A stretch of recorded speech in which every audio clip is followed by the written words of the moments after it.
In the next section of chapter 5, we're still going to be doing solving systems, but we're just going to do a different method. So the day before, for 5.2, we did solving systems by graphing them and seeing where they intersected. Now we're going to do more algebraic ways of finding the solution. So how do you solve a system using substitution? That's what we're going to do today. The method is going to be called substitution.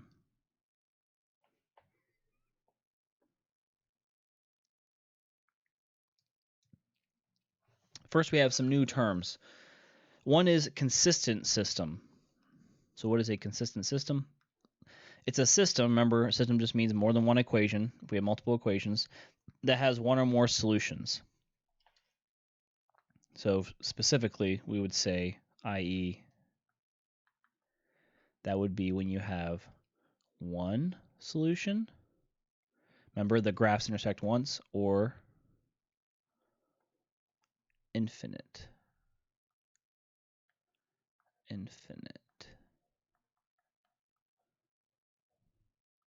solutions.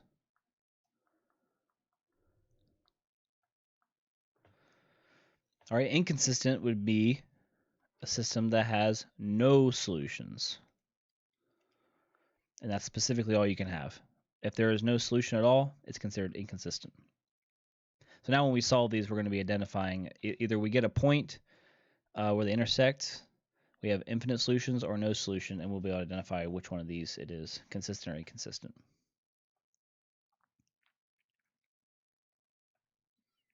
So here is the method to do substitution. So I'm going to go through all the steps and just fill in the blanks, and then I'll reference them whenever we do a problem.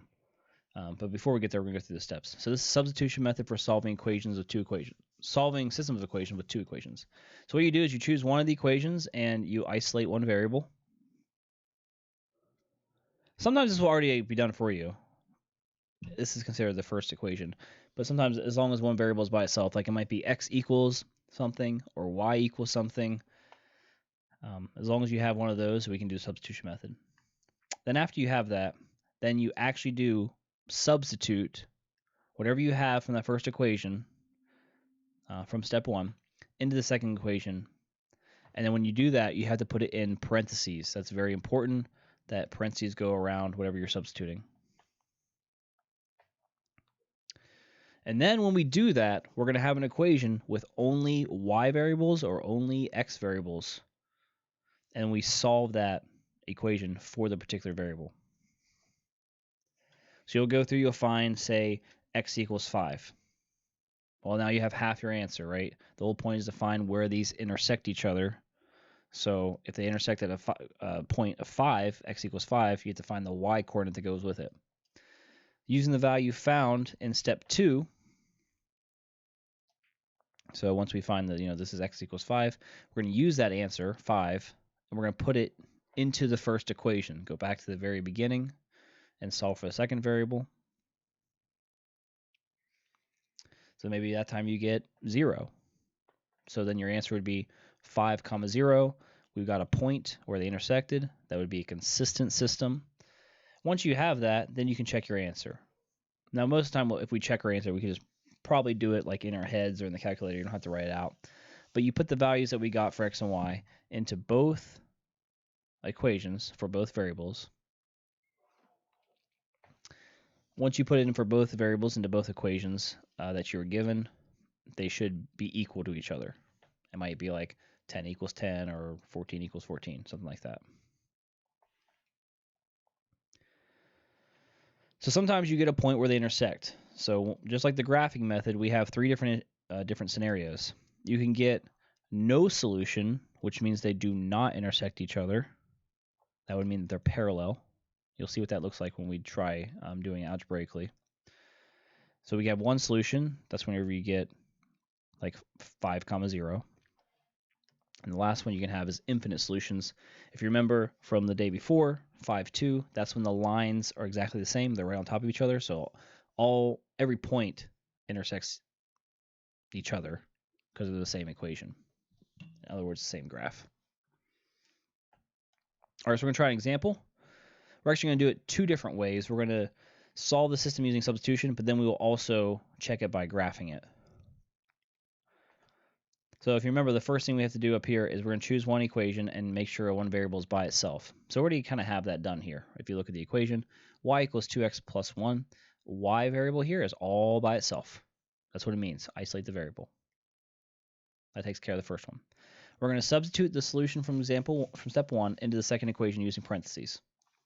And then we're going to solve for the variable. So we're going to take what this is equal to. It's equal to 2x plus 1. That whole thing. And we're going to plug it in, substitute it, into the second equation for y. So this here is going to go in for the y variable. So pretend that we take this y out, and now we're going to write what it's equal to. 2x plus 1 goes right there, in parentheses. So right now we're on step 2. Did 1. We're going to solve for the variable. So we're going to rewrite this bottom equation. 2x minus 2 times, in parentheses, what is y?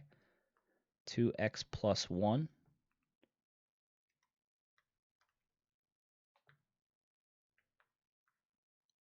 equals 6.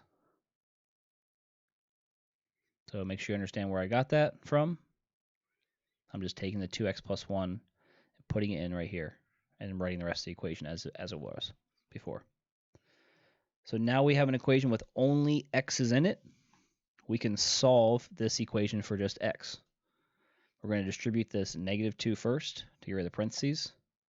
This becomes -4x minus 2 equals 6, and then 2x on this side. We can combine like terms. 2x minus 4x, put them two together, is -2x minus 2 equals 6. Add 2 to both sides. So your -2x equals 8 divided by -2. So x equals -4.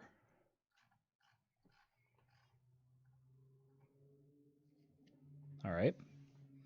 Again, that's only half the work. If we go back here, we substituted in parentheses, and then we solved for the variable in the equation. Did that. Using the value we found in step 2, substitute that answer into the first equation and solve for the second variable. Okay, let's do this next. So now that we're done with this part, we're going to take part of our answer here. We're like halfway done. -4 is going to go in for x into the first equation. So it's y equals, we know x is -4, so it's going to be 2 times -4 plus 1. And all we have to do is just figure out what this answer is. Y equals -4 times 2, which is -8 plus 1. Looks like it's going to be -7. So do these points are these lines intersect? Yes, they do. They intersect specifically at -4, 7. Would this be consistent or inconsistent? If you remember, going back, consistent has one or more solutions. So since it has one solution, we say it's consistent.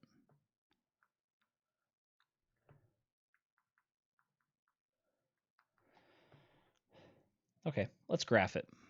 I'm not going to be able to graph it that well, again, because I don't have a ruler, but let's graph the first equation. Erase all this over here.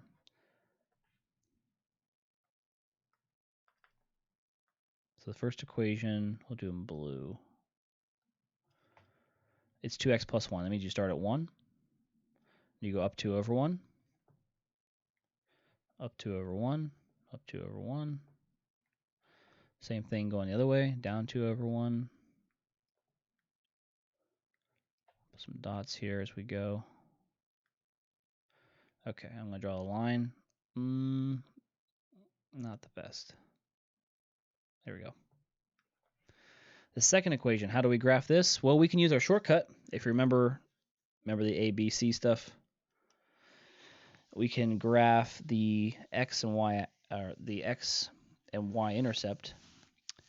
The x-intercept would be 6 divided by 2, which is 3. It'll be right here. I'll change color again. So it'll be 3. And the y-intercept would be 6 divided by -2, which is -3. And then you would connect them and see where they intersect. Our goal is to see them intersect at -4, 7, right? So here's -4, here's 7. Oh, I'm sorry, -7. Forgot to put that in there. Yeah, -7. -4, -7 here, right here is hopefully the intersection point. So if you were to draw a line straight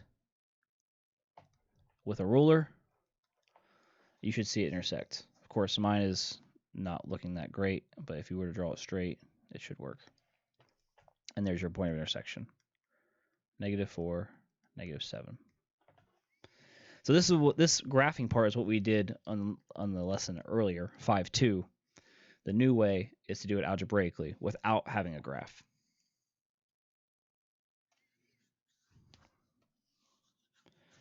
All right, example 2. Now we're not going to do any graphing. We're just going to do substitution. So you can see here, we don't have a variable by itself. So our first step is to get a variable by itself. You can actually do either one. You could get y by itself in the second equation, or you could use the first equation, get y by itself. It doesn't really matter.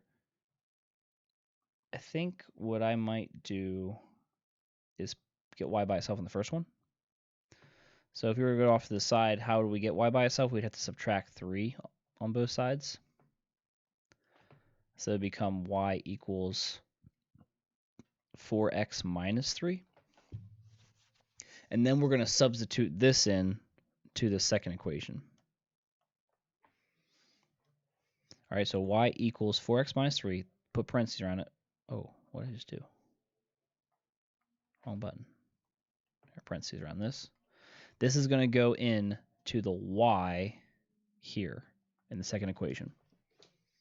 So what will that be? We're going to write this equation out, but instead change y out to 4x minus 3. It'll be 2 times 4x minus 3 equals 8x plus 2. Now we have an equation with just one variable. We can solve for that variable. We're going to distribute the 2. This becomes 8x minus 6 equals 8x plus 2. Erase that. All right, so we have the x's on the opposite sides, so let's get them together. I'll bring this 8x over by subtracting 8x. But notice what happens here. You do 8x minus 8x. This is gone, which is what we wanted. This side, 8x minus 8x, is also gone. So what do we have left? -6 on this side and 2 on that side. So what does this mean? Do these equations intersect each other? Did we get a point of intersection? No. Our variables are gone. And we get this statement, this -6 equals 2, a statement that is actually false, right? They don't equal each other. We'd say that's not equal. We'd say this is false, right? That's false. So if this ever happens, that means there is no place where they intersect. These are actually parallel lines. Now, you don't have to write that they're parallel lines every single time, but what it means is that there is no intersection. It also means that there is no solution. So anytime this happens, you write no solution, and that automatically means, if you go back here, no solution means it's inconsistent. So I'm just going to put beside there, inconsistent. So if you ever had this happen where the variables are just disappear like that, it's okay. It's just describing how they're interacting with each other. These equations do not touch at all. I think we got like 2 more. All right, solve the following system using substitution again. So again, I think I'm going to use a top equation, and I'm going to get the y value, the y variable by itself. If I just move this thing over, plus 2x to both sides. So I'm going to write my new equation over here. Y equals 2x minus 3. We're going to plug that into this whole set here, into the y in the second equation here. So it'll be 2 times 2x minus 3 minus 4x equals -6.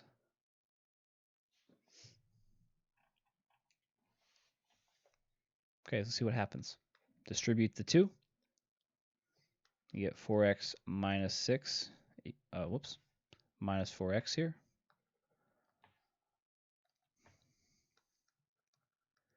Equals negative 6. Combine like terms. We can do the 4x and the negative 4x. That becomes, it's gone. Cancels. 0. 0x.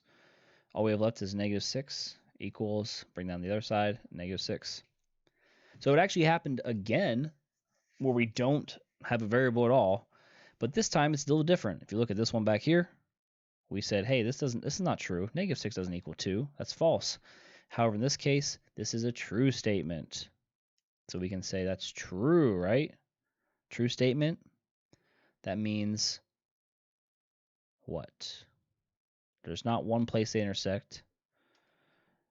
This means, since this statement is true, that it's actually the exact same line, same equation. This actually means you have infinite solutions. And infinite falls into the category of consistent. One or infinite solutions. So this would be consistent. So just know the variables can disappear while you go through the equation. And if it comes out to be a true statement, it's infinite. If it comes out to be a false statement, no solution. The only time you actually get an answer here, like in the first one, is if they actually are going to intersect each other, and you would say that this is one solution, right? You get one solution, which is negative 4, negative 7. All right, we have one more. We're going to create our own this time and solve it. Cameron has $450 and saves $12 a week. Sean only has $209, but he's saving a little bit more. He's saving $20 a week. Write a system to model their situation. So a system is going to be, in this case, 2 equations. We're going to do Cameron, and we're going to do Sean's equation. Cameron starts with 450. That's like your starting point, like your y-intercept in a sense, and saves $12 per week. Really what we're doing is we're doing y equals mx plus b. We have the y-intercept and we have the slope. So we're starting with y equals, our slope is 12x, $12 each week, and we started at 450. So we're saving money, so it's going to be going up. Sean starts with a little bit less. He starts with 290, but he's saving $20 a week. So 20x plus 290. All right, that's the system. Part B, after how many weeks will they each have the same amount of money? What it's asking you to do is to solve the system to see when we'll have the same amount of money. So let's see. How do we do this? We already have a variable by itself. Actually, for both equations we do.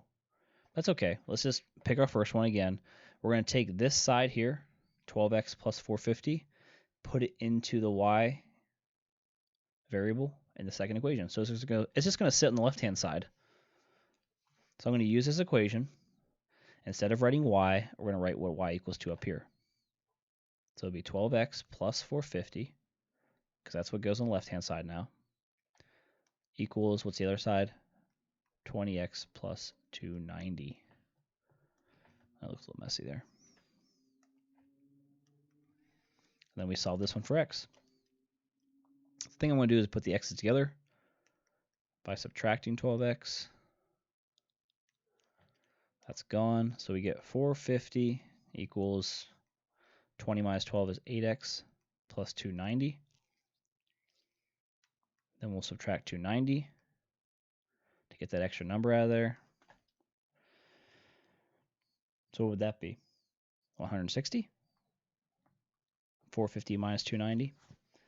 Bring the 8x down, divide by 8. 160 divided by 8 would be 20 equals x.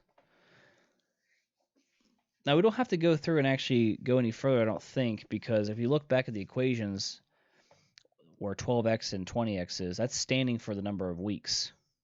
So x actually stands for weeks. Weeks. I can write it out here. So $12 per week and $20 per week, we just found out the number of weeks it takes for them to be the same. And that would be 20. So it takes 20 weeks.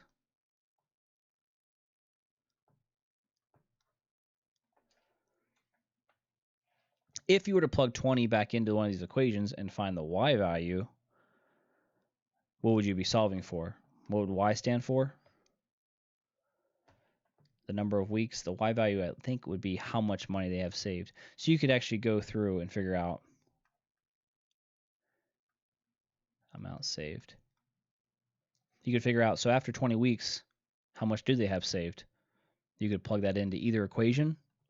And because remember, that's when they're going to have the same amount of money saved. You could figure out how much they would have the same amount of money. But this time it just asked for how many weeks it would take. So that's an example of actually creating your own system, and then we're going to be solving it. I think that is all for the lesson. And I would highly suggest you do the Team Huddle Mastery. Make sure you can do all of that before we move on to the third way of solving these equations, and that is called elimination, which will be 5-4. But that is all for 5-3.